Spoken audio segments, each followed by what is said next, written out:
Instituto Gobernanza y Sociedad es una iniciativa que creamos hace esos años Luis María Huete, profesor de IES, y yo mismo. Luis no puede estar hoy, pero porque volvía de un viaje y demás, pero está siguiéndonos. Hemos tratado muchísimos temas relacionados con la gobernanza corporativa, pero nunca hemos tratado el tema de hoy, que es gestión de crisis, como sabéis, desde el punto de vista de la comunicación. Y verdaderamente hay tal cantidad de dimensiones en el gobierno corporativo, pero este es muy específico y sin embargo muy fundamental, porque como se produzca una crisis reputacional, no se haya previsto bien los protocolos, la gestión y no se actúe de manera eficaz y adecuada, y este mundo de la comunicación todos sabemos que es complicadísimo, pues las consecuencias pueden ser muy graves, ¿no? Como hemos visto en situaciones diversas. Pues para hablar de este tema tan fundamental en el gobierno corporativo tenemos a dos grandes profesionales con una larga trayectoria en el mundo de la comunicación, de las agencias de comunicación. A mi izquierda, Lucía Casanueva, socia directora. Las dos son socias directoras de Proa Comunicación y las dos fundadoras, ¿no? Pues si estéis de acuerdo en un momento dado, luego nos contáis la historia de Proa.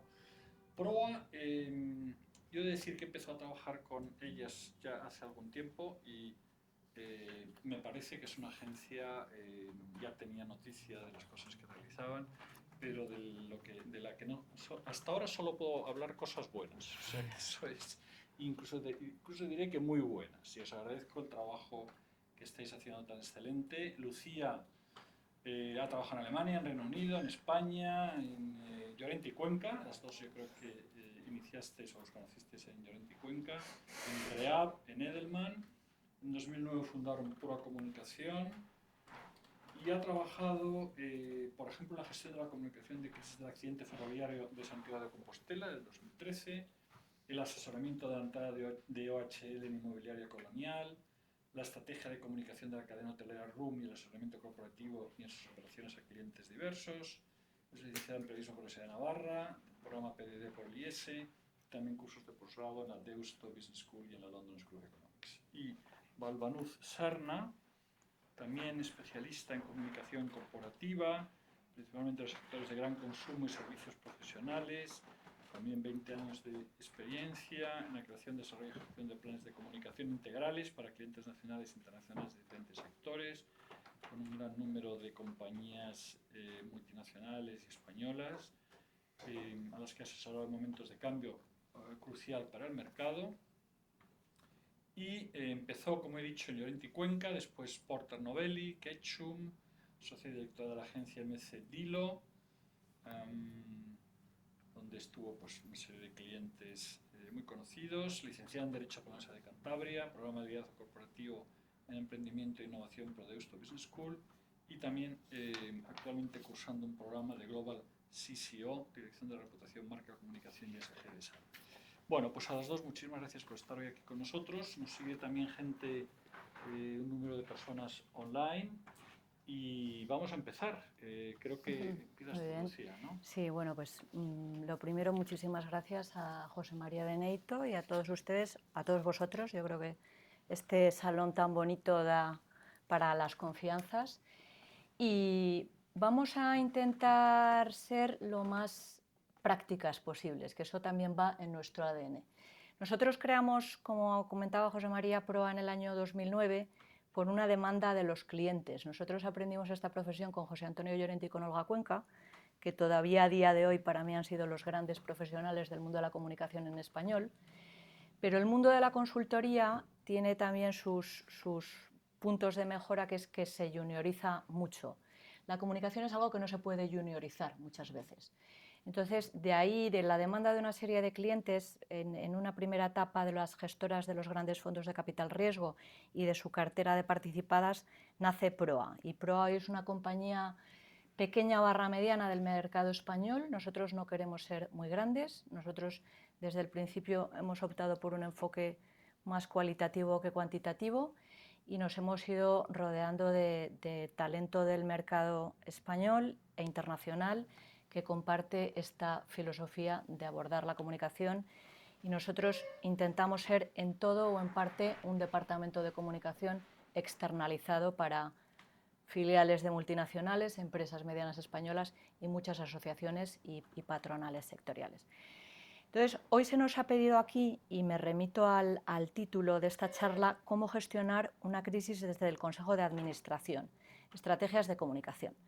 Entonces, vamos a hacer una presentación bastante breve a la limón, Balbanuz y yo, porque sobre todo lo que queremos es fomentar un debate, intentar dar respuesta a lo que sepamos, y sobre lo que no sepamos tomaremos nota. También está aquí Alberto Mendoza de nuestro equipo para poder daros una respuesta certera, ¿vale? También hemos traído el libro de nuestro director de la Unidad de Comunicación de Crisis, Yago de la Cierva, Navegar en aguas turbulentas. Nosotros también optamos por tener una parte del talento de la compañía en modelo híbrido. Yago esencialmente es profesor en el IES, pero nos enseña, tanto a mi socia, a mí como a todo el equipo, a gestionar correctamente lo que es una gestión de crisis.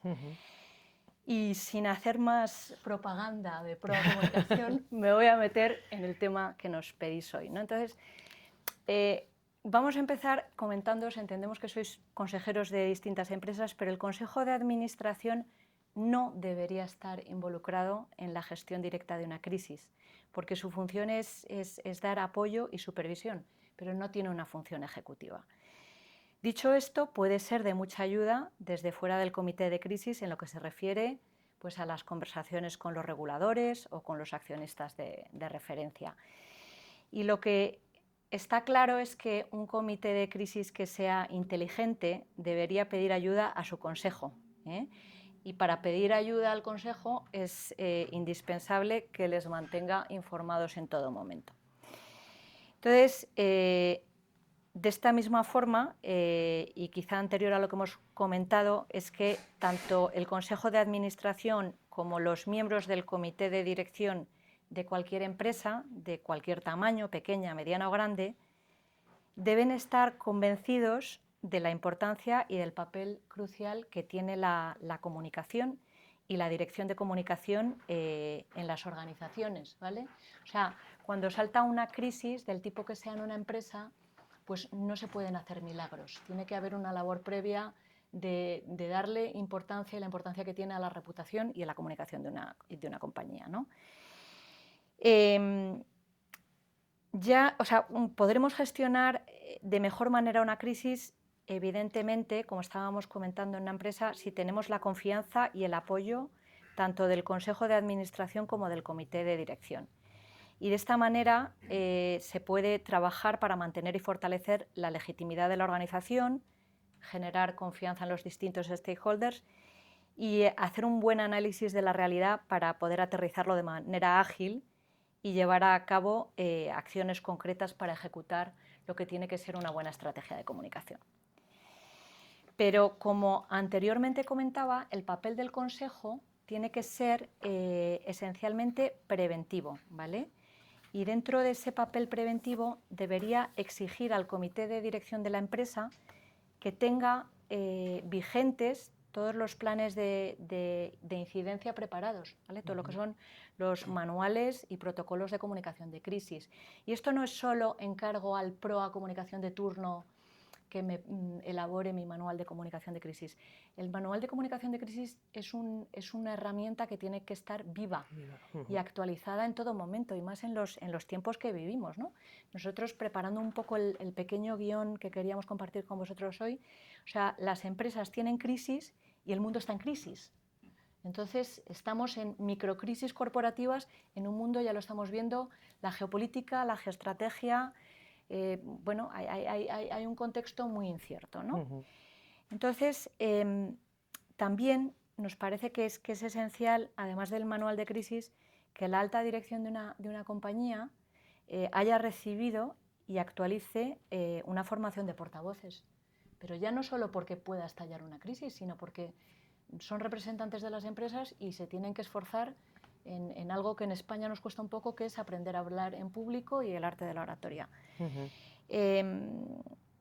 lo que no puede pasar nunca es que no estemos preparados, ¿vale? O sea, nosotros tenemos que anticiparnos siempre a lo que pueda pasar y hay que estar preparados para enfrentar una crisis. Entonces, esta labor de escucha activa, como hemos dicho, es imprescindible. Hablábamos antes de empezar esta sesión que la escucha activa hoy debe incluir a las redes sociales, ¿vale? Porque nuestros públicos ya no solo van a nutrirse de los contenidos en los medios de comunicación tradicionales con los que hemos trabajado casi todos. O sea, la gente de menos de 30 años se informa por las redes sociales. Entonces necesitamos tener siempre estrategias activas de escucha, de la conversación y de comprensión de la conversación, ¿no? También dentro del ámbito que hemos dicho de una prevención en lo que es la comunicación de crisis, es clave tener, a lo mejor no un conocimiento muy en profundidad, pero saber cuáles son los temas que están en el debate público. Y aquí sin ánimo de ser exhaustivos, ¿vale? Porque esto nos podría llevar toda la tarde, pero hay una serie de temas que están en el debate público. Uno de ellos es el cambio climático, otro todos los asuntos vinculados a la diversidad e inclusión, evidentemente un cierto posicionamiento en los temas políticos, que es el 80% de la conversación pública hoy en España, también todos los asuntos vinculados a los cambios en la jornada laboral, la alta rotación que hay en el talento junior en las organizaciones, ¿vale? También ese es otro tema. Evidentemente la inteligencia artificial, que también está en el debate de cualquier grupo de empresarios. El cambio de la pirámide poblacional, ¿no? Y aquí tenemos el envejecimiento de la población, también la polarización de la conversación pública, y todo esto está englobado en la actual crisis de confianza, ¿no? O sea, nosotros ahora tendríamos que gestionar una comunicación de crisis en nuestras empresas en un ambiente polarizado, crispado, vivimos todos un poco esa especie de malestar de la ciudadanía, descrédito de las instituciones. Entonces, bueno, pues hoy más que nunca tenemos que estar atentos y activos en el proceso de escucha de nuestros stakeholders, ¿vale? Y también nos parece importante que aunque el Consejo no tenga, tenga una labor consultiva, ¿vale? Pero es importante que las direcciones de las organizaciones sean transversales, dinámicas y colaborativas. Y lo que nos parece esencial es que el director de comunicación, la persona que haga las veces de DIRCOM, tiene que estar cada vez más presente en los comités ejecutivos de las empresas. Sin duda. Porque si no es una correa de transmisión, pero para poder tener un poco de mando tienes que estar en el comité ejecutivo, ¿no? Bueno, con esta primera parte de la presentación y con esto ya acabo, el Consejo de Administración sí que debe exigir al Comité de Dirección tener siempre bien implementada una estrategia de comunicación de crisis, ¿vale? Lo hemos dicho antes, hay que tener un manual de crisis y esto es un documento que está vivo, o sea, que no se puede hacer y dejar metido en un cajón para lo que pueda pasar. Y tiene que estar muy alineado con el negocio. Entonces, con esta breve contextualización de lo que tiene que ser la labor del Consejo, os va a comentar ahora Balbanuz lo que para nosotros son los 8 elementos de cómo gestionar una crisis desde la estrategia de comunicación. Y a partir de ahí, si os parece bien, abriríamos un debate, ¿no, Balbanuz? Perfecto, yo creo que, pues nada, si quieres... Tu suerte de varas. Sí, bueno, buenas tardes a todos de entrada y mil gracias por acogernos hoy aquí.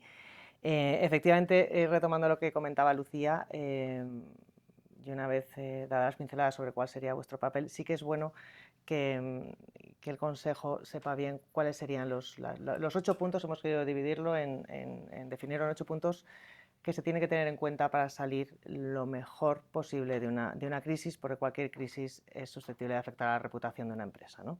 Entonces, lo primero es, ¿qué es una crisis? ¿No? Lo hablábamos. Al final, cuando hablamos de crisis reputacionales o crisis corporativas, lo que nos viene siempre es lo más extremo, ¿no? Muertes, incendios, a temas que dices, bueno, esto es una crisis, pero las crisis desde lo que es un issue, que puede ser una cosa que tengamos que gestionar en el día a día de la reputación de nuestros clientes, que puede ser un tema en una red social o bueno, pues una insatisfacción por un mal servicio, lo que sea, hasta lo que puede ser una gran crisis que puede llevar aparejados muertes, como Lucía participó también en la del accidente del Albia en Galicia. Pues hay una definición que dice que la crisis es una alteración grave de las circunstancias de una organización que produce incertidumbre en lo que puede pasar y que demanda decisiones urgentes sin tiempo para pensarlas, que es lo que suele suceder, ¿no? Pero al final lo que tenemos que tener en cuenta es que hay muchos hechos en el día a día de los clientes, estoy hablando desde prueba, bueno, en el mundo de las corporaciones, que pueden finalizar en una crisis y que hay que tenerse en cuenta, ¿no?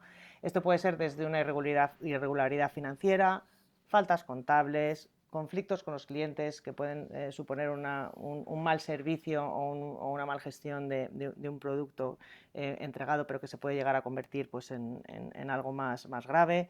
Puede haber negociaciones poco transparentes, reestructuraciones, filtraciones en acciones, problemas reputacionales del equipo directivo que tanto influyen y tanto impregnan, ¿no? y vemos muchísimos casos. Puede haber denuncias, estamos al cabo y hemos solucionado alguna, incluso bueno, podemos luego apuntar algún ejemplo, pero bueno, potenciales denuncias por acoso en empresas o que pueden llevar aparejado pues, un gran problema.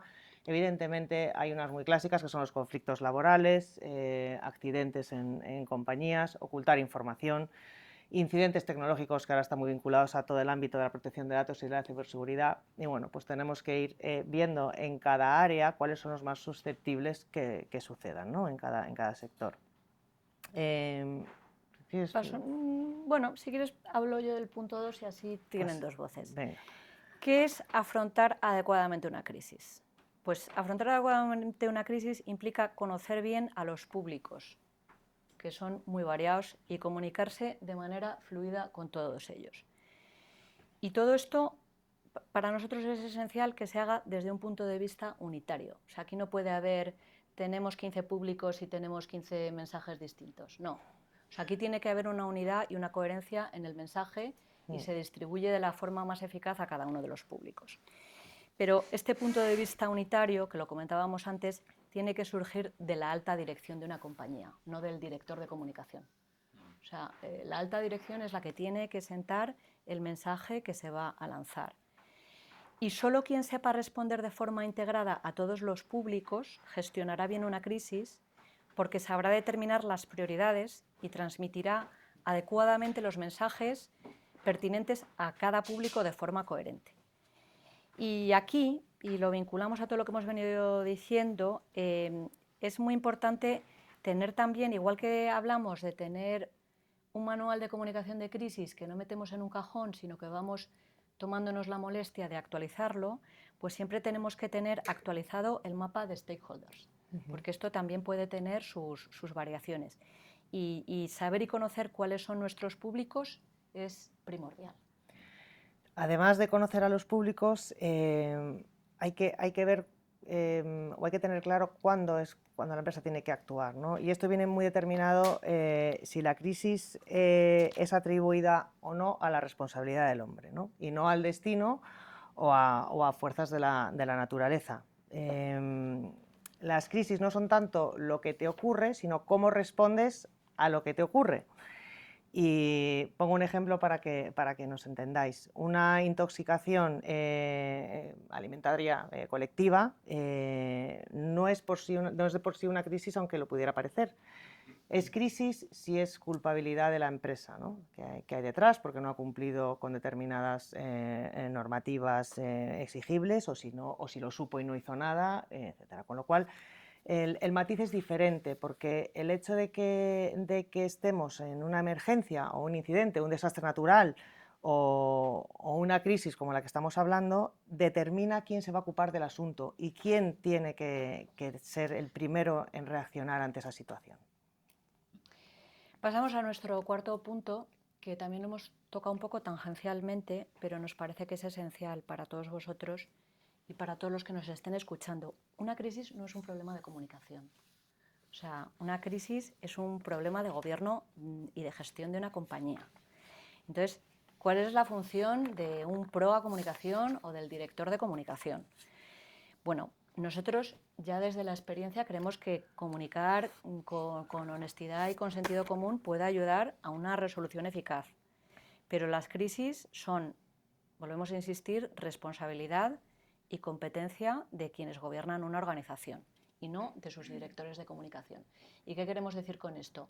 Que si alguno de vosotros en vuestras respectivas organizaciones tened muy en cuenta que esto lo tenéis que tener en vuestro ADN como una responsabilidad vuestra particular y que luego hay una delegación hacia abajo al DIRCOM, pero es responsabilidad del que gobierna una compañía. Y esto está muy vinculado pues, a la cultura corporativa, ¿no? y a cuál es el estado de reputación de la empresa a la hora de afrontar la crisis. Estamos cansados de ver cómo cuando una empresa ha generado la confianza entre sus públicos, es una empresa fiable, que es transparente, que se relaciona normalmente y que ha generado una relación de mucho tiempo con todos sus públicos de interés, a la hora de afrontar una crisis es verdad que todo el clima general va a ser mucho más favorable a comprenderle y a generar una empatía, ¿no? Esto yo digo siempre y lo hablamos, ¿no? Esto es química pura y es la vida misma, ¿no? Al final, lo hablábamos antes, José María, y creo que ha habido un caso reciente que ha sido la OPA de BBV y el Sabadell. Nosotros sabemos desde hace tiempo que, por ejemplo, lo ponemos como ejemplo, el BBVA decidió desde hace tiempo internalizar muchísimo todo el área de la comunicación. En su momento incluso llegó a contratar a 40 periodistas para generar todo el contenido interno, creó sus propias plataformas para comunicarse con los públicos y quizá dejó un poco de lado sus relaciones con los medios de comunicación. Quiso generar una comunicación basada en la autosuficiencia y bueno, pues durante un tiempo ha hecho esa política. Yo creo que todos hemos visto como en los primeros momentos, los primeros pasos de la OPA, ha habido un clima de opinión en los medios de comunicación mucho más favorable al Sabadell, ¿no? O más, ¿no? con un clima que se podía percibir. ¿Esto a qué nos lleva? A que si un día nos coge con el pie cambiado una crisis, si hemos tenido una parte anterior que transmita seguridad y que transmita confianza y una buena relación, nos va a ayudar muchísimo a superarlo, porque en toda crisis no tenemos que olvidar que hay 3 fases, ¿no? Que sería la fase de prevención, que eso es cuando se preparan todos los manuales y se quiere trabajar en ello, pues la fase de la crisis, que es cuando tienes que sobre la marcha solventarla, pero luego está el restablecimiento de la reputación de la compañía al momento anterior. Y esa parte es importantísima. Cuando se ha hecho un buen trabajo anterior con todos sus stakeholders, va a ir todo mucho mejor y va a ser mucho más fácil llegar al éxito y a reponer esa reputación a la situación anterior. Bueno, pasamos a nuestro sexto punto, que es que, y este es un punto importante, la gravedad de una crisis es proporcional a su percepción pública. Vivimos, y es una cursilada, porque lo es, en la sociedad del relato, pero es así. O sea, aquí lo que manda la conversación pública y quien manda es el que manda el relato. Entonces, cuidado con las percepciones. La opinión pública se forma a partir no de hechos, se forma a partir de las percepciones, se forma no a partir de la realidad. Entonces, el modo en el que el público percibe la situación se convierte en realidad. Esto es importantísimo, ¿vale? Y, por ejemplo, si un inspector de Hacienda, un periodista, no vamos a hablar de ejemplos concretos de los medios, pero muchos se os vendrán. Un analista de bolsa consideran que hay irregularidades en las prácticas contables de una institución. Los directivos no pueden eximir de intervenir rápido por mucho que la irregularidad no se haya demostrado, porque esa percepción, ese clima que hay en la opinión pública ya pone sobre una compañía un dedo acusador, ¿no? Entonces, mucho cuidado con las percepciones, porque las percepciones, hoy más que nunca, que hay muy poco análisis de los temas y vivimos todos aturdidos de la cantidad y la rapidez de todo lo que nos pasa, que es como un tsunami permanente, bueno, gana el partido, ¿no? Entonces, si nos pasa algo de esto, sería inaceptable permanecer pasivos. Y aunque sea, como acabamos de decir, una anomalía hipotética. tengamos en cuenta y quedémonos con esto, que el problema ya existe cuando haya alguien que lo considera real, cuando haya alguien que percibe que ahí hay una amenaza real. Como punto 7 nos vamos a las emociones, ¿no? Yo creo que si hay algo que se tiene que tener en cuenta en una situación de crisis es la empatía, ¿no? Y la parte emocional, ¿no? de la crisis. Y ya no solo estamos hablando de crisis que ocasionen fallecidos, donde por supuesto que siempre todas las primeras comunicaciones, todo lo primero que se haga desde el CEO, Comité de Dirección de la empresa, es siempre los familiares, los fallecidos y toda esa parte de empatía, pero a nosotros nos parece también que hoy en día no se perdona esa falta de empatía. Estamos en una sociedad donde yo creo que la sociedad en general, y nos incluyo, estamos todos mucho más sensibilizados, pedimos algo más a las empresas y estaríamos dispuestos a perdonar ciertas conductas si esa empresa es capaz de generar una empatía y de ponerse en el lugar del otro. O sea, ya no hay cabida para datos fríos, para cifras y enviar cosas sin ponerse en el lugar del otro, ¿no? Al final, pues es un poco también, ¿no? Como decimos Lucía siempre, pues también en esto la vuelta al humanismo, ¿no? Estamos hablando últimamente mucho en pro del liderazgo humanista y yo creo que una de las cosas que se refleja el liderazgo humanista es en la empatía, y en las crisis de verdad que es esencial. Ante la duda, siempre empatía, con independencia del caso que sea. Y pasamos al 8º punto, que ya se supone que hemos gestionado la crisis, la importancia que tiene cerrar las crisis. Entonces, ¿qué quiere decir cerrar una crisis, ¿no? Lo hemos visto ahora con el terror que hemos vivido con la Dana en Valencia. Pues hay que anunciar medidas y no solo hay que anunciarlas, hay que implementarlas, mostrar las acciones, demostrar los resultados con el objetivo de que los hechos que desencadenaron esta crisis no se vuelvan a repetir, ¿no? Porque si no cerramos bien una crisis es como tener una herida que no está cicatrizada. Y os dejamos algunos consejos. Este papel os lo podemos pasar un poquito más editado de como lo tenemos ahora, pero son algunos consejos que al final apelan al sentido común. O sea, en nuestra opinión, gestionar bien una crisis es funcionar con sentido común y con principios y con valores, ¿eh? O sea, ser gente de bien y gente honesta. Pero entre estos consejos están siempre informar primero a nuestros públicos internos. Ese es el público más importante que tenemos. Los que están con nosotros, nuestros empleados y nuestros proveedores, ¿no? Porque al final formamos una pequeña o gran comunidad en función del tamaño de nuestras empresas. También conocer el rol de los medios de comunicación en la sociedad y cómo funcionan. Nosotras, oye, estamos ya hartas de gente que viene y se cree que los medios de comunicación son elementos de propaganda, ¿no? Un medio de comunicación hay que convencerle de la veracidad de tus hechos y del interés que tiene lo que tú cuentas para la opinión pública, ¿eh? Y eso muchas veces tenemos que hacer una cierta pedagogía con los clientes. Y a eso se suman las redes sociales, que es otro capítulo, porque eso funciona un poco sin control, ¿eh? Pero conocer cómo funciona la empresa informativa es importante. También hay que tener muy claro los mensajes que se quieren transmitir, ¿eh? A quién nos dirigimos, dónde tenemos que informar de esto, cómo vamos a difundir la información y cuándo es el mejor momento. O sea, el timing es esencial. Hay que ser muy delicados y muy estrategas con los tiempos en los que difundimos la información. Y esto, bueno, esto en general en cualquier mensaje. Los mensajes deben ser breves y claros. Vivimos en la época de la falta de atención. Entonces, todo lo que exceda un número de palabras, de frases o de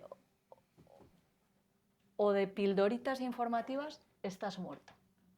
Porque hoy en día es muy difícil que la gente dijera bien más de un folio y medio o dos.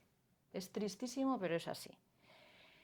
Otra cosa que es esencial en la comunicación de crisis, y ya lo hemos dicho, además de la empatía, mostrar una actitud colaborativa. O sea, si tenemos una crisis, pues seamos un poco listos me pongo a disposición. y mostremos pues que a lo mejor también que no lo sabemos todo, ¿no? O sea, vamos a colaborar en solventar las cosas de la mejor forma posible. Y donde no lleguemos, pues también con aplomo y con naturalidad de decirlo. Después, lo hemos comentado también, anticiparse. Tenemos que tener los escenarios anticipados. Conocer el impacto que tienen o que pueden tener las redes sociales. O sea, hay que tener, cuando tenemos una crisis, todos los sistemas de escucha activa en modo on, ¿vale? Eso es fundamental.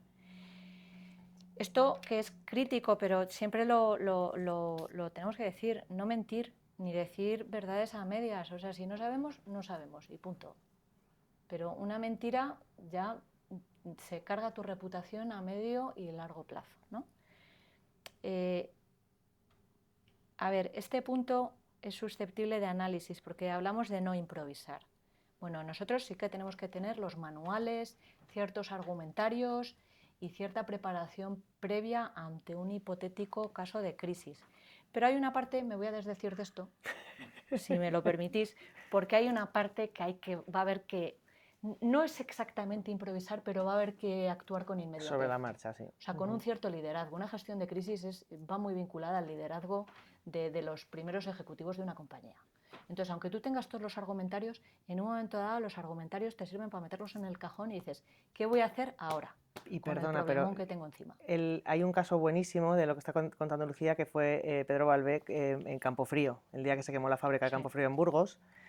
La declaración que hizo a pie de incendio, delante de todos los medios, de que la fábrica se iba a volver a reconstruir y que todos los empleados iban a tener su sitio en cuanto se reconstruyera, no estaba consensuada con nadie. Ni con la administración de Burgos, ni nos lo contó Pilar Larrea, ni con nadie de Burgos, ni con su comité de dirección, ni con nadie. Pero él creía firmemente en que lo que iba a necesitar, el contexto del momento, sus empleados, él pensó en la capacidad que podía tener Campofrío de retomar y lo que suponía una empresa como tal en Burgos, lo tenía clarísimo. Y asumió en primera persona esa improvisación que luego llevó al éxito y que ha llevado otra vez a la fábrica. Esa improvisación que pone de manifiesto su gran liderazgo, ¿no? Porque no sé cómo lo voy a hacer, pero lo voy a hacer. Creador de los ERTEs en este país, al final, ¿no? Decían siempre que fue en ese momento, con lo cual, pues eso respalda un poco lo que dice Lucía. Y bueno, no eludir responsabilidades. O sea, si hay una crisis en nuestra compañía y somos los miembros del consejo, pues tenemos que ayudar a los directivos de la empresa y no hacer caso de los rumores, porque también en los supuestos de crisis pues va a haber 500.000 rumores, tal. Eso hay que tener una línea firme y sobrevolar toda la rumorología que se puede ir produciendo. O sea, nosotros tenemos que dar unas respuestas rápidas y eficaces, pero pasar de los rumores. Y como conclusión a esta breve introducción, para pasar al debate, pues, y resume lo que hemos venido diciendo, la mejor estrategia para superar una crisis es prevenir. O sea, tenemos que tener todo lo que podamos tener preparado. Saber escuchar, ¿vale? O sea, escuchar es crítico. Crítico ya no solo en una comunicación de crisis. Hoy en día una comunicación efectiva nace de una buena labor de escucha. Y evidentemente se va a solventar mejor una crisis cuando se ha trabajado previamente la buena reputación de la compañía, ¿vale? Si hemos pasado olímpicamente de la comunicación y de gestionar bien nuestra reputación y tenemos una crisis, pues ya en el punto de partida tenemos una debilidad. Y acabamos con algo que ya os hemos comentado a lo largo de esta breve exposición, que la comunicación no es el bálsamo de Fierabras, ¿vale? La comunicación es solo una herramienta para poder superar un problema, pero sí es una herramienta imprescindible en la correcta resolución de una crisis. Bueno, yo creo que a partir de aquí, si os parece, vamos a intentar resolver las dudas que podáis tener. Sí. Muchísimas gracias a los dos, lo primero. Bueno, a ver, a mí lo primero que se me ocurre, antes de por supuesto, dar la palabra a todos que queráis, a ver, la tipología es que es muy distinto. Esto lo has dicho tú, Valo, y me parece que es clave. Un tema central es si hay responsabilidad o no, si hay culpa o no hay culpa. Claro, si es un tema que se debe, ¿no?, a una catástrofe natural, a un tema de un accidente, donde no hay una corresponsabilidad por parte de la empresa, digamos, o de los directivos o de tal, yo creo que la estrategia es muy distinta a si hay un tema de responsabilidad. Eso es. Y ahí, y también lo hablábamos antes, ¿no?, es muy distinta la comunicación política, donde podríamos decir que eso es la crisis permanente, y entonces tienes que estar, y además tienes que tener en cuenta muchísimos otros temas, ¿no?, en donde además lo que te interesa es no perder apoyo, y entonces ahí entra otra serie de factores, ¿no?, digamos, apoyo electoral, de lo que es me parece a mí, ¿no?, Corporativa, digamos, sí. corporativa. Y ahí la clave, y eso os quiero preguntar, es en las situaciones de responsabilidad y de culpabilidad, ¿cuánto relato y cuánta verdad? Y eso es siempre lo más complicado. Y unido al tema del relato, que es verdad, vivimos en un mundo de relato, de percepciones, de tal. Ahora, exceso de relato genera desconfianza. Tienes que encontrar un equilibrio muy difícil. Ahora mismo tenemos el ejemplo del tema Banco Sabadell y BBVA. Todos nos desayunamos casi todos los días con una noticia en expansión relativa a esa OPA, donde inmediatamente la reacción que tú tienes instintiva es decir, bueno, ¿hoy quién la ha pagado? Eso es. Sí. Y además empiezas la tercera línea y lo ves, ¿no? Entonces un día es uno, el otro día es el otro. Es decir, hay un tema aquí de autenticidad, ¿no?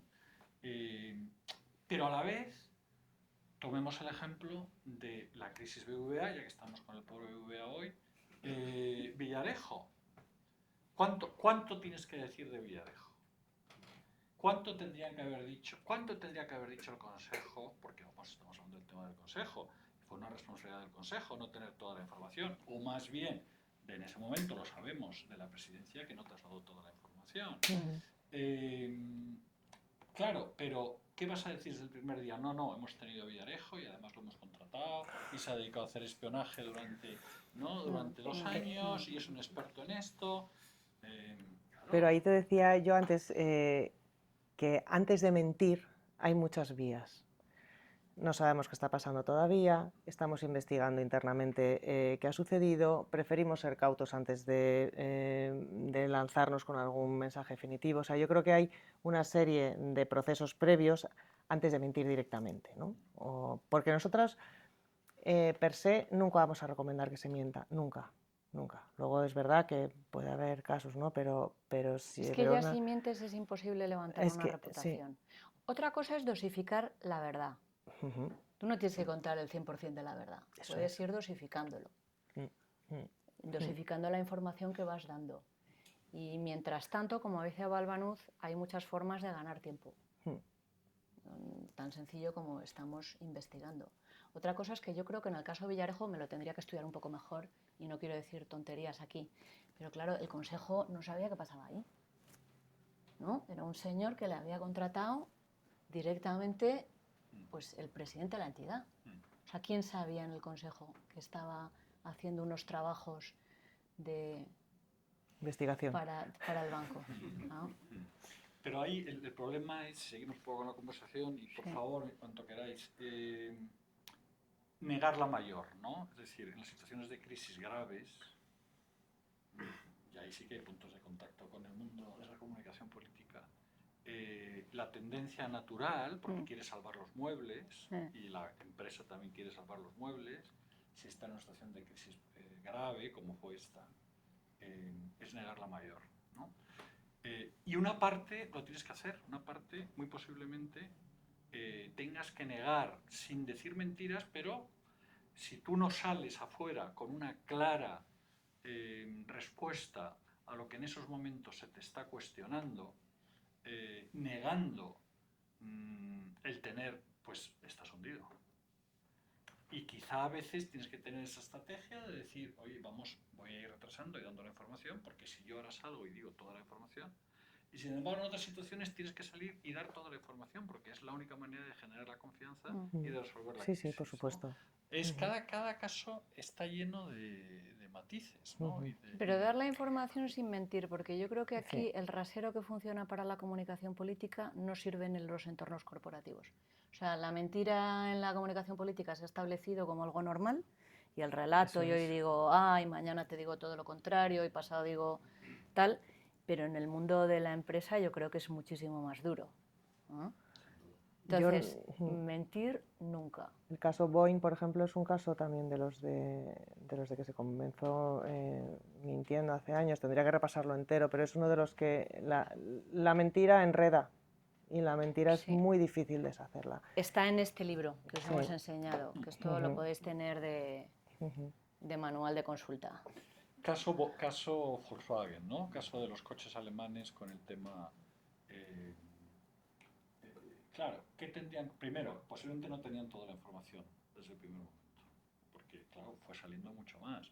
Muchas veces puede ser... ¿Os acordáis de aquel famoso tema del Banco Popular? Aquel cuando existía todavía el Banco Popular, el famoso...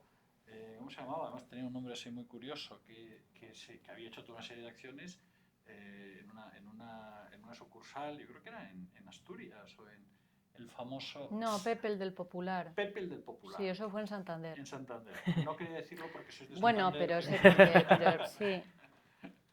Bueno, y eso no estaba controlado, o estaba, no se sabe hasta qué punto estaba controlado, se fue conociendo la información, ¿no? Es decir, aquí hay una gestión de la crisis que es muy dinámica, que va dependiendo de las circunstancias.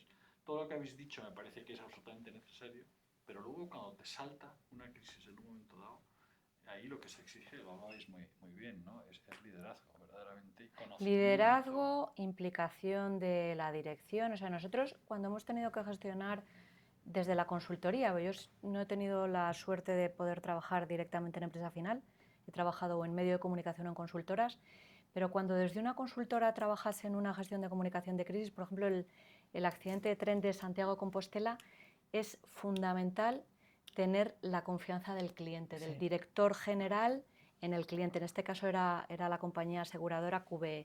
Y después hay otra parte que no hemos tocado que es muy importante, que la asesoría, los abogados, la asesoría jurídica del cliente tiene que estar informada en tiempo real de todo. O sea, no puede salir absolutamente ningún mensaje a la opinión pública. En el caso de este accidente de tren fue en el año 2013, todavía no estaban tan eufóricas las redes sociales, pero no podemos comunicar nada que no validen los abogados. Efectivamente. ¿Vale? Porque entonces ahí pues podemos, a veces con la mejor voluntad, agravar una crisis en vez de solucionarla. En cualquier caso, todo lo que se haya trabajado previamente, de verdad que es tan diferente trabajar cuando hay manuales, cuando se ha pensado. Tuvimos una crisis, una gestión de una crisis, era nada, por una operación que iba a haber de compraventa en el seno de una empresa, que además una parte era familiar, y había miedo de que esa venta generara problemas en otra compañía. Entonces, Alberto, también estuviste tú en esa crisis. Preparamos todos los escenarios porque siempre se trata de ver en función del contexto de la operación, del sector, de la industria, de los stakeholders, pues bueno, planteas varios escenarios. Para cada escenario planteas una serie de argumentarios, que ese argumentario conlleva una serie de notas de prensa, de acciones, con quién nos sentamos, a quién vemos. Bueno, el escenario que se nos dio al final es que fue, bueno, pues nos dejó a todos cao porque era una cosa inesperada, porque fue un periodista que al final, pues, bueno, actuó de una manera que nunca esperábamos que lo fuera a hacer así. Era un escenario totalmente no previsto, pero lo hicimos muy bien. Y lo hicimos muy bien porque aunque no salieron ninguno de los dos escenarios, el hecho de haber compartido tiempo, haber pensado mensajes, haber creado argumentarios, haber pensado protocolos, haber generado un equipo, haber hablado de un comité de crisis, eso hizo que en tiempo real, por WhatsApp y de una manera muy fácil y sencilla, todo fluyera, ¿no? Y es verdad que ese escenario pues nos cogió a todos con el pie cambiado, no sabíamos por dónde iban a salir los tiros, fue incluso incómodo y desagradable, pero la crisis se superó, pero se superó por ese trabajo previo, ¿no? Y eso sí que es verdad que si yo tuviera que dar un mensaje a un CEO, sería eso: prevención, trabajo previo, preparación, análisis de escenarios y todo, porque al final facilita muchísimo, ¿no?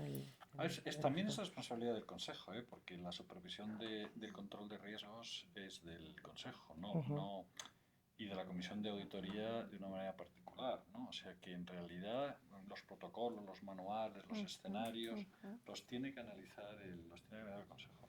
No sé, Pedro, tú que tienes experiencia muy directa de situaciones, me imagino que vosotros tenéis habéis analizado situaciones posibles de riesgo y de crisis y demás, ¿no? Sí, claro, tenemos nuestro mapa y vamos considerando opciones y luego hay un escalado en función de la gravedad de la situación, pues lo atienden unas personas y luego, bueno, en el último caso podría llegar arriba, pero bueno, se trata de parar antes, ¿no? Pero sí, a mí me interesaba la parte en la parte de ciberseguridad, en la parte de filtrado masivo de datos, sobre todo por las multas que conlleva y la dificultad de protegerse en general. Ahí, ¿cuál es vuestra experiencia ahí en el sector? Bueno, supongo que en todos ocurre, pero bueno, igual trabajáis más con el financiero, no sé con cuál estáis especialmente. Pero, ¿cómo manejarlo ahí? ¿A qué nivel situarlo desde el inicio? Cuando hay filtrado masivo de datos, por ejemplo, en casos de ciberataques. Sí, hubo uno hace relativamente poco en Iberdrola, ¿no? Me parece que fue. Yo creo que no sé, corrígeme, Balvanuz, pero un caso de comunicación de crisis vinculada a la ciberseguridad es un tema grave y que puede causar un daño reputacional gravísimo. Entonces, cuanto más implicado esté en la resolución la alta dirección de la compañía, más agilidad va a haber en la toma de decisión. O sea, yo creo que la crisis no se puede dejar en mandos intermedios. La gestión de la comunicación de crisis tiene que estar arriba en una organización. Y ir dimensionando, ¿no? Porque es verdad que muchas veces las primeras informaciones que se dan sobre ciberataques no se sabe bien a cuánta información, de qué manera, qué volúmenes hablamos, lo que implica en función de sectores. Lo cierto es que está encima de las mesas de muchísimas compañías hoy en día, ¿no? Al final estamos gestionando datos, ¿no? O la mayoría de las empresas, pues, o muchas de ellas, viven de la gestión de datos y es un tema que está en las mesas, pero... Y lo que hemos comentado, o sea, no entrar en pánico con la rumorología, porque lo más natural en la condición humana es hay panic y empiezo a escuchar aquí todos los rumores tal y cual. En cuanto tengamos, o sea, ganar tiempo, porque ganar tiempo lo podemos hacer todos. Si tú tienes una reputación y tú tienes una confianza y un oficio, ganas un poco de tiempo. Y en cuanto tengas datos, difundes datos, no estimaciones. Sí, yo creo que tú, Pedro, también la preocupación es el tema claro, hay falta de transparencia lógica cuando se producen este tipo de situaciones. Sabemos que hay sectores, bancas, seguros, el sector financiero, permanentemente, o sea, están teniendo continuamente. Lo vivimos nosotros como personas individuales, ¿verdad? Con temas de y de phishing y de no sé qué. Pero claro, ¿en qué momento debes de comunicar que se ha producido un tema de ciberseguridad que puede tener efecto sobre los clientes, sobre los stakeholders, sobre personas individuales? En cuanto lo conozcas, porque si tú controlas el relato, es más fácil después dar solución a la crisis. Si es un tercero el que comunica que tú has tenido, empresa X, ese problema, ya el punto de partida sale debilitado. Pues si no recuerdo mal, perdona, legalmente hay una exigencia de informar. O sea, que ahí ya se toca el punto que mencionabas tú, ¿no? del cumplimiento normativo. O sea, no es una elección, es una obligación. La norma, si no recuerdo mal, te obliga a informar públicamente sobre cuál es el alcance de ese ataque y qué tipo de datos. Pero no de cada ataque, porque estarían continuamente informando. No, hay un threshold ahí que yo no desconozco porque no soy un especialista, pero hay una exigencia legal allí. O sea, ya no es una cuestión de comunicación, sino... Y creo que los tiempos también los marca la normativa en términos de información. O sea, que tienes un margen ahí limitado. ¿Alguien que haya tenido un problema de ciberseguridad y de comunicación? Sí, yo creo que la disyuntiva se plantea entre qué imagen quiere dar la empresa, ¿no? Sobre si quiere dar una imagen de vulnerabilidad o dar una imagen de resiliencia. Al final, tanto en el tema que se ha nombrado ahora mismo de registrado de datos, como en cualquier cuestión de fraude interno que pueda haber surgido en la empresa, yo creo que la disyuntiva se plantea cuando voy a comunicar en si comunicando estoy dando una imagen de vulnerable porque he sido víctima de un ataque, o si en la comunicación quiero dar una imagen de resiliencia diciendo que he atajado el problema en un momento, o sea, digamos, reduciendo el impacto del daño en la empresa y saliendo de este impacto incluso reforzado. No sé si lo planteáis. En mi opinión es mejor lo que comentábamos antes, tomar tú el timón de la nave, o sea, exponer que tienes un asunto y en función de cómo se esté desarrollando, ir dando la información dosificada.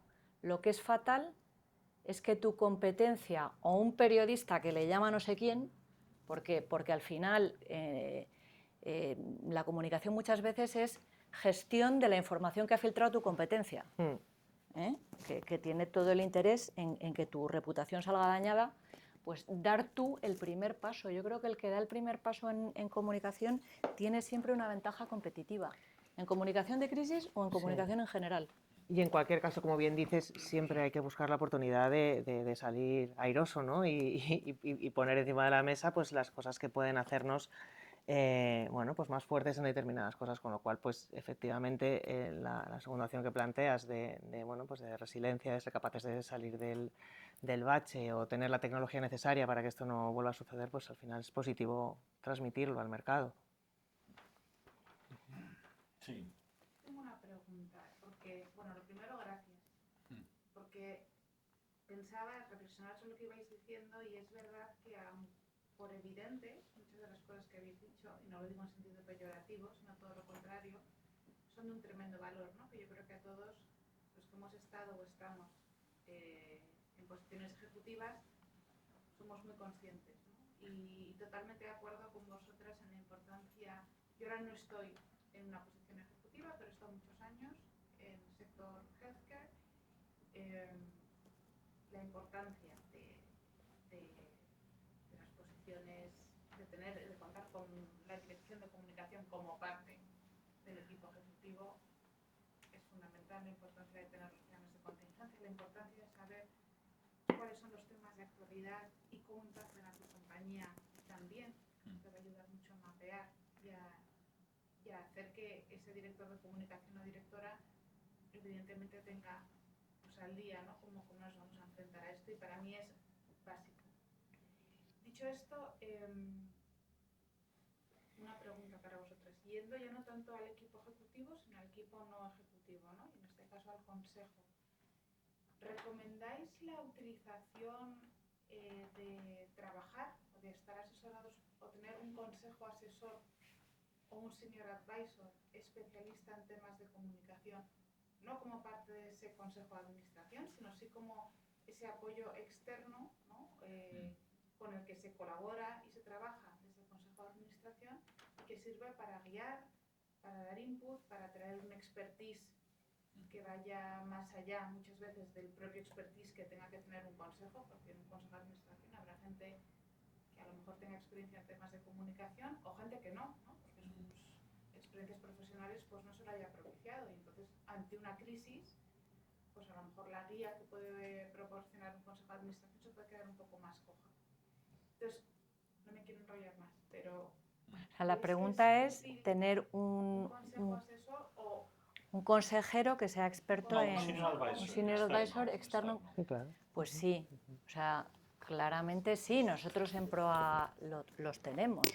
O sea, nosotros tenemos un consejo asesor en el cual algunos de nuestros asesores, gente que sabe mucho más que nosotras dos, por ejemplo Luis Abril, dices, pues es que nosotras no llegamos a todo ni no sabemos todo. O sea, yo creo que al final es de puro sentido común, nútrete del talento del mercado. Sí. Porque a lo mejor tú, con tu mejor voluntad y conocimiento de los asuntos, crees que la forma de solucionar un asunto es X, y una persona que tenga mucha más experiencia que tú, más años, y que haya gestionado crisis y asuntos pues de mucho más peso en lo que es la opinión pública, te puede iluminar un camino más oportuno. O sea, perdona porque tampoco me quiero enrollar, la respuesta es sí. Unido a ello está el tema de la formación. No se da formación a los consejeros cuando se hacen las formaciones en temas de comunicación. y en realidad no vendría nada mal. Mira, sacas un tema que a mí me chifla. Nosotros tenemos, no quiero vender la moto de proa, pero nosotros vendemos cursos de oratoria.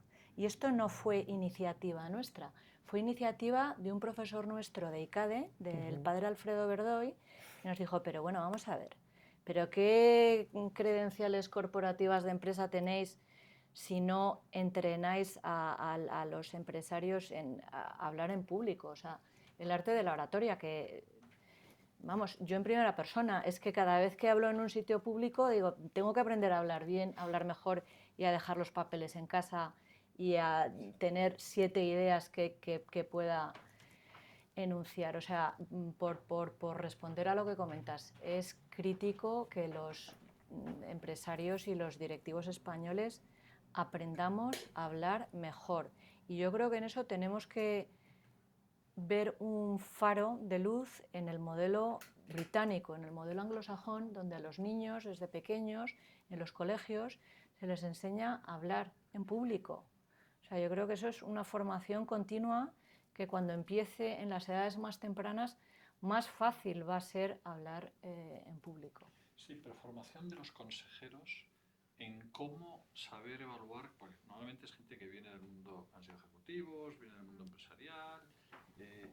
No es nada habitual que haya en las empresas, en los consejos y menos en el IBEX. Yo no creo que haya nadie ahí con experiencia, excepto las empresas de comunicación, obviamente, que serán ejecutivos y expertos en comunicación pero que tenga también esa otra dimensión. Y cuando se produce una situación de crisis y el consejo tiene que hacer la supervisión y tiene que ver o evaluar riesgos o tomar... no viene nada mal, ¿no? Y además tener esa perspectiva que en realidad es responsabilidad frente a los stakeholders, que tanto hablamos, pero una parte de tus stakeholders es la opinión pública, por lo menos la más cercana a la empresa. O sea que eso es una idea. Pero la pregunta es si los consejeros deberían recibir formación específica. Cuando se da la formación de los consejeros, sí, que cada vez es más habitual, sí, en el onboarding, a lo largo de la vida, pues se les da en temas financieros, se les da en temas... Comunicación. Pues darles comunicación. Por o sea, no estaría mal, y yo no conozco ningún plan de onboarding, por ejemplo, de consejeros que introduzca esa dimensión. Pues Bueno, oye, es una buenísima iniciativa. No, pero sobre todo porque, a ver, yo creo que la gestión de los intangibles es clave, Sí. es clave. Sí. Y la gestión de la reputación es más importante que nunca porque impacta en el negocio. Y hablábamos hace poco también de todo el impacto que está teniendo la geopolítica en las empresas y en la propia reputación. Hemos visto hace poco con la guerra de Ucrania, lo que le ha supuesto a muchas empresas desde el punto de vista reputacional, plantearse si se quedaban o no, si dejaban sus empresas, cómo plantear eso desde un punto de vista de la narrativa, cómo iba a impactar eso en el negocio, en sus públicos y cómo iba la gente a admitir todo eso, con lo cual... Actualmente los consejos se ha ampliado muchísimo la información. La formación, se introduce inteligencia artificial, que hasta ahora no se introducía,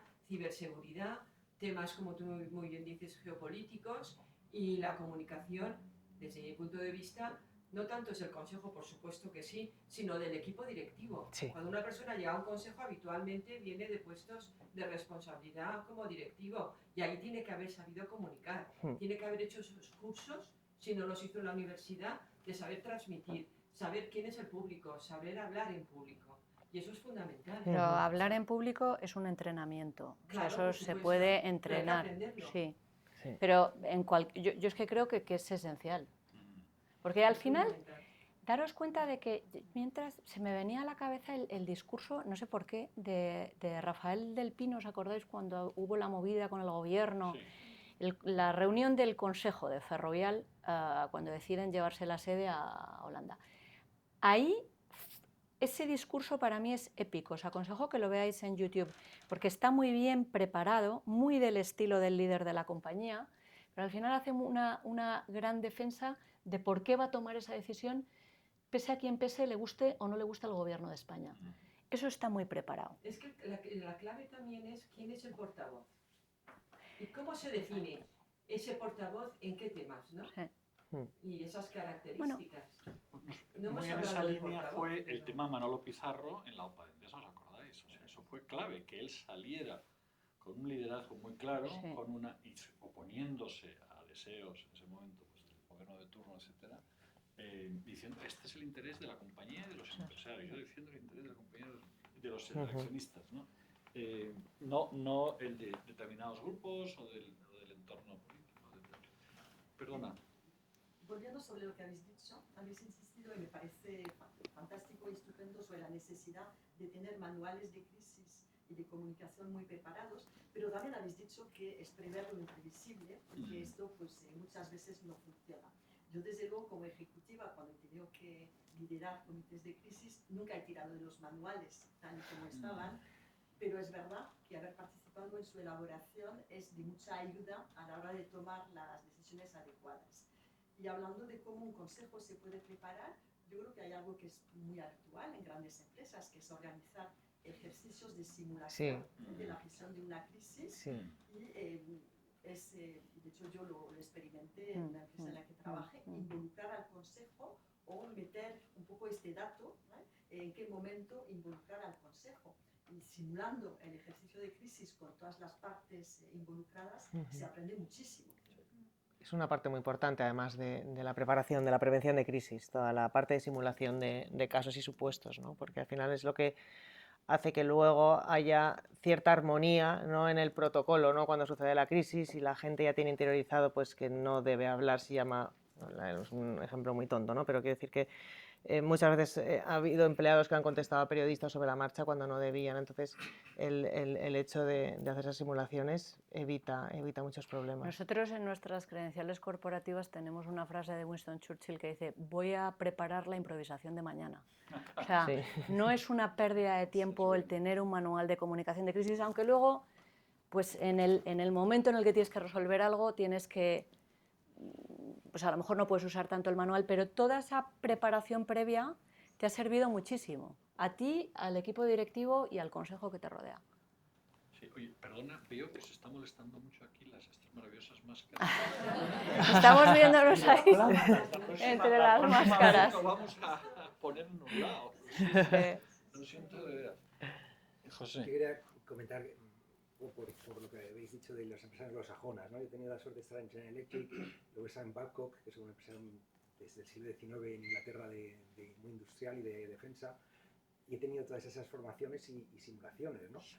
Y muchas de las empresas tienen una evacuación del edificio una vez al año por incendio, ¿no? Sí. Poner un fumígeno ahí, en esa evacuación, cambia totalmente la simulación, porque la gente ya piensa que está pasando algo de verdad. Entonces creo que el consejo lo que tiene que concentrarse en los análisis de riesgos, en toda la supervisión de los protocolos de seguridad de la empresa, es que los sistemas funcionen, que haya extintores, que haya una simulación anual, pero que se haga hasta el final. O sea, que muy real. Bomberos, de verdad, sí, muy que real. se haga un fumígeno, que se haga un retext, un retorno para luego un feedback a los empleados.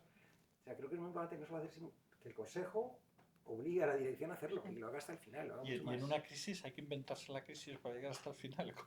¿Cómo lo bueno, habéis hecho?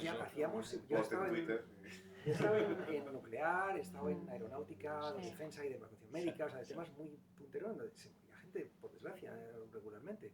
En los helicópteros de evacuación médica fallecieron 4 personas en Portugal y 8 en Italia. Sí. Y o sea, hacíamos simulaciones, pero luego los colegas, yo tuve suerte de tener eventos bastante menos graves, pero hay que estar un poquito, poner en tensión desde el consejo, yo creo, la organización y que se hagan las cosas hasta el final. No solo es que se evacúe el edificio, sino el consejo tiene que preguntar cuántos minutos hemos tardado. Se ha tardado menos que el año anterior. Esta vez habéis invitado a los bomberos, se ha comunicado, nosotros en Francia comunicamos a las autoridades hacías una simulación en la que realmente ibas hasta la comunicación. En aeronáutica, los de recursos humanos hacían una llamada a la familia simulada para anunciar un fallecimiento de un familiar. O sea, creo que hay que darle una realidad y desde el consejo yo creo que el rol, como hemos dicho, no se comunica desde el consejo, pero hay que asegurarse que los directivos hayan hecho su media training y se hayan grabado en vídeos, se hayan visto lo mal que lo hacen varias veces hasta que mejoren. Yo creo que hay sectores mucho más maduros y el sector de la aviación, de la aeronáutica, lo mismo que el de las centrales nucleares, son los que más años llevan haciendo toda esta parte de manuales de crisis y es verdad que son un buen ejemplo, ¿no? Porque al final además son crisis de mucha gravedad, ¿no? Cuando hay vidas en juego. Sector químico, nosotros sí que hemos hecho mucha simulación de de crisis en fábrica. Y ahí contratamos una parte de equipos externos, o sea, ahí contratamos periodistas, de todo, o sea, para que se haga de una forma lo más real posible, ¿no? Y dices, eso cuando te llega la crisis en una... Yo estoy pensando en un cliente que tuvimos hace muchos años, DuPont, que tiene una fábrica enorme en Tamón, en Asturias. Estábamos permanentemente haciendo simulacros de comunicación de crisis. Después, volvemos a lo de antes, pues dices, pues en el momento de la crisis no tiras del manual, pero toda la preparación previa que has hecho de simular incidentes o crisis en la fábrica te ayuda a ser mucho más operativo cuando tienes el problema real entre manos.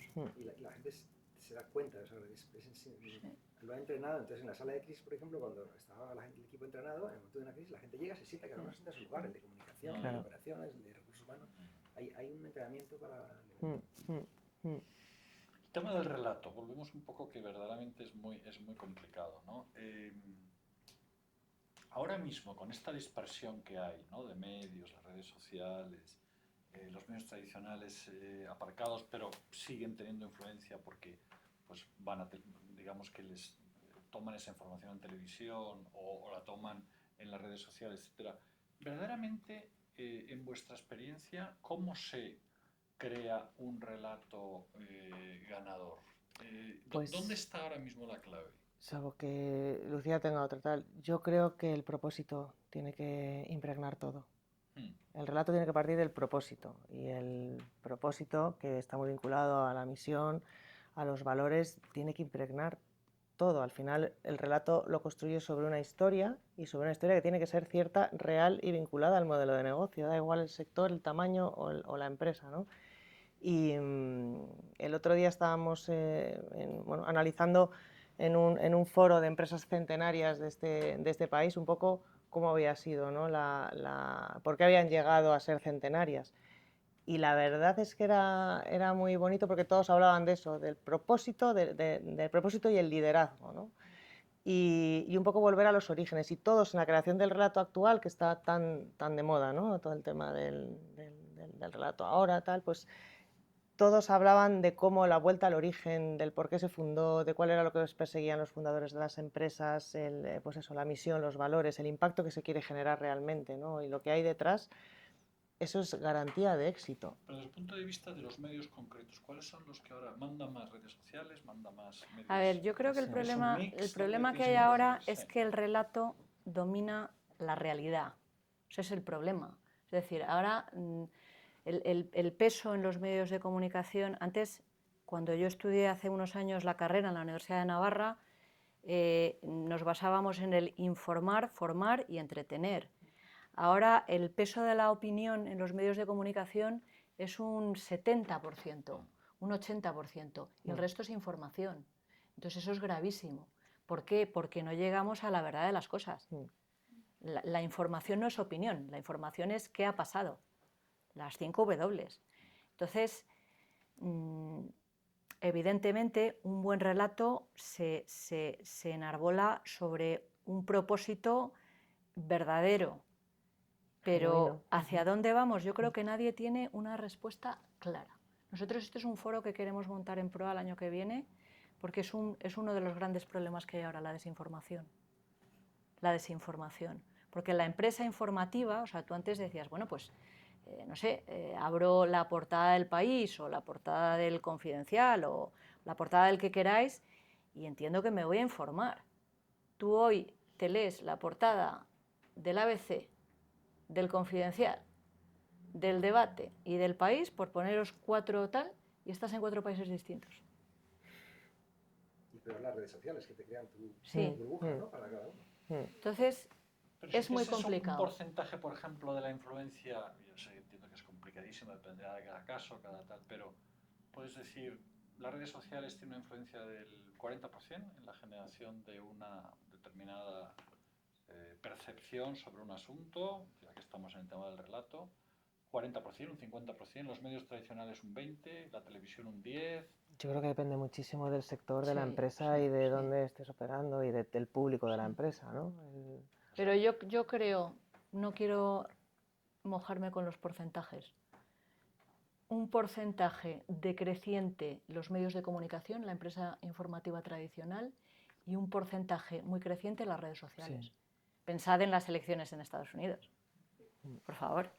Las elecciones se han ganado en las redes, o sea, pasaban totalmente de los medios de comunicación tradicionales. No lo sé, hay algunos que siguen siendo muy influyentes, fíjate. Sí, pero aun siendo muy influyentes, y no voy a tirar yo piedras contra mi propio tejado, la influencia de los medios de comunicación está disminuyendo. ¿Qué hay? Buenas tardes. Hola, buenas tardes. Me ha alegrado mucho venir a escucharlos, me está gustando mucho la reunión. Mira, cuando hicisteis el numerado de 8 puntos, me llamó mucho la atención el quinto. Tiene que ver con lo último que estáis tratando del relato.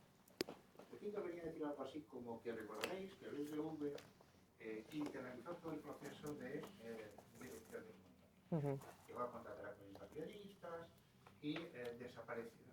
Vinieron a quedar solapados todo lo que eran los equipos externos. Y esto, en ocasión de la OPA, sobre el sábado del proyecto, pues vino a crear una suerte de distorsión en las expectativas por parte del BBVA de lo que podía ser lo que había creado. Mi pregunta, por supuesto, la decisión que había tomado de internalizar estos servicios. Mi pregunta. Perdón, no fue tanto la internalización de los servicios, sino que esa internalización se hizo con la idea de no tener que contar siempre con los medios de comunicación como intermediarios en la información. Lo he entendido. Vale, perdón, que es que Mi pensé que... pregunta es esta. ¿Cómo se mide el fracaso de una política de comunicación? Bueno, pues volvemos a la medición de los intangibles, que es la pregunta del millón en nuestro sector desde que Lucía y yo empezamos a trabajar, ¿verdad? Al final, pues cada vez hay más herramientas y se están incorporando como RepTrack o muchas herramientas que tratan de medir la reputación, pero al final estamos hablando de intangibles, ¿no? Y es el gran reto de nuestro sector desde siempre. Bien, vale. Mira, planteo lo siguiente. Llegasteis a comentar, no está extendido ni explicado, pero llegasteis a comentar en relación con ese quinto punto, que cuando surgió la circunstancia de la OPA,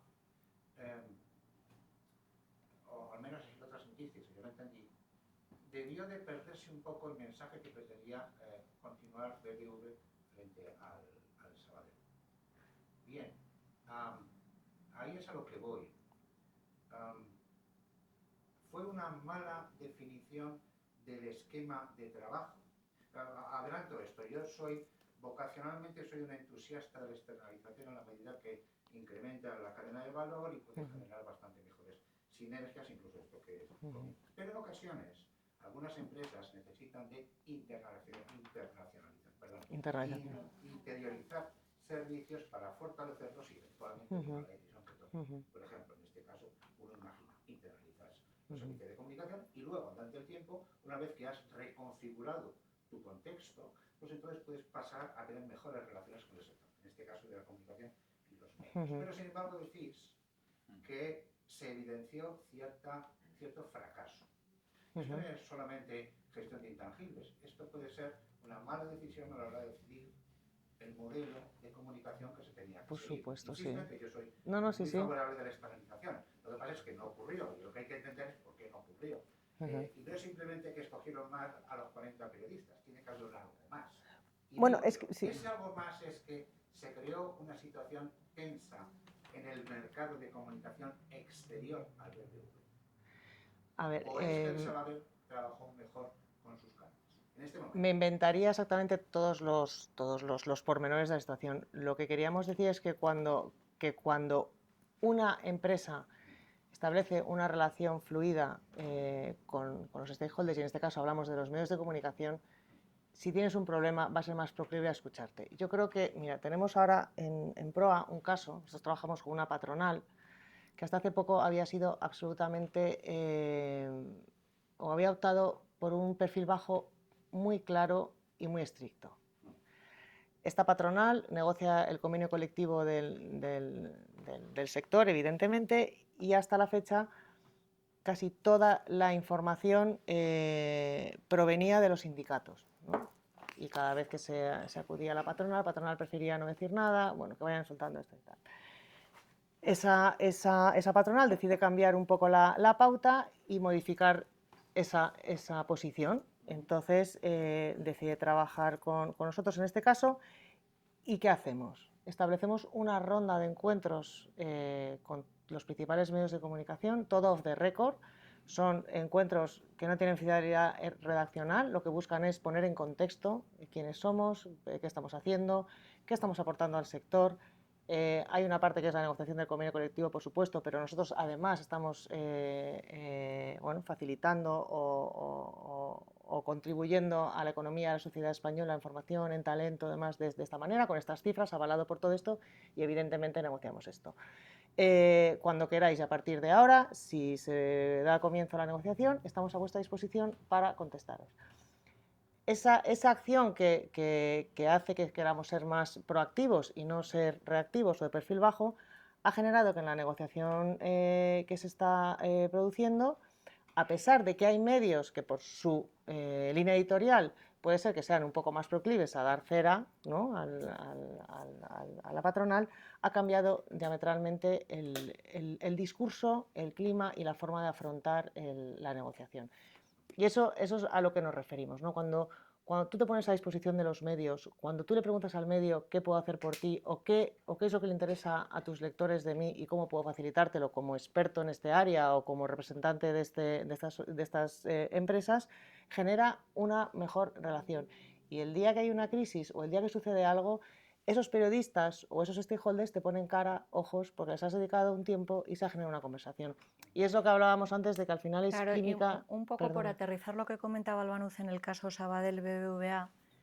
El BBVA pensó que contratando un staff de 40 periodistas ya tenía su own media, ¿vale? Me salto y paso de la empresa informativa. Claro, eso, te quiero decir, luego cuando ha necesitado los medios han puesto de perfil. Tú tienes que tener con la opinión pública, con los principales medios de comunicación, una relación permanente. Y eso, una de las partes lo ha hecho mejor que la otra. Evidente. Estoy con vosotros. Coincido. Mira el siguiente matiz.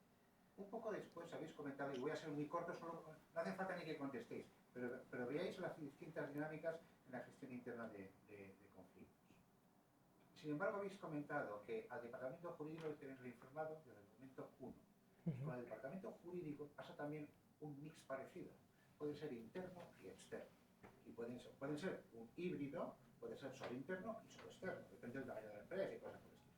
Pero aquí hablamos de entidades, corporaciones y por lo tanto la hibridación entre equipos es bastante normal. Habéis comentado que el BBV Comunicación anuló la parte externa, no habéis insistido, por eso se daría a otro debate. Si anular es demasiado, hay que matizar, no es anular, es te necesito poco. Poco, sí, que es lo mismo. Y luego cuando me necesitas mucho no estoy. Que no es hacer amigos. Vamos a acabar porque nunca llegamos hasta las 9 de la noche. Madre mía. Si como hemos venido dos. Un mandato, sobre todo, Álvaro, no sé si hay mucha pregunta ahí que podríamos... Agradecimientos, eso está muy bien, eso siempre se agradece. Bueno, yo voy a hacer una cuña publicitaria. Mi libro, Guerra o Paz, China, Estados Unidos y Europa. Geopolítica. Geopolítica, momento absolutamente actual.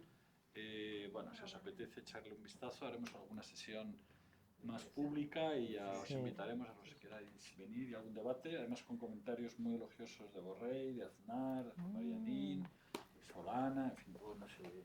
Bueno, un gran aplauso para nuestros dos ponentes. Gracias. Un placer.